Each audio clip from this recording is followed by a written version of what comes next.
Hi, it's a pleasure to meet you. I wanted to know what your stand on the Second Amendment is, since they're trying to strip it right down to nothing at this time. Well, as some of you may know, New Jersey has some of the most aggressive gun control laws in the country, depending upon who ranks them, 2 or 3. Now, we're a densely populated state, and there were people who, for whatever their intentions were, wanted to make it very, very difficult for folks to exercise their Second Amendment rights in New Jersey. Since I've been governor, we've done what I think are some common sense things in that regard. My test is this as a former prosecutor. If a law enhances public safety, I'm willing to consider it.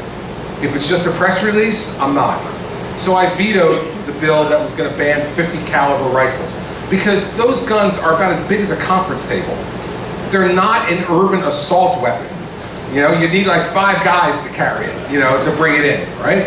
So we vetoed that. When they wanted to lower the magazine capacity from 15 rounds to 10 rounds, we vetoed that. So I said, I don't know how that makes people safer. I don't know how that enhances public safety.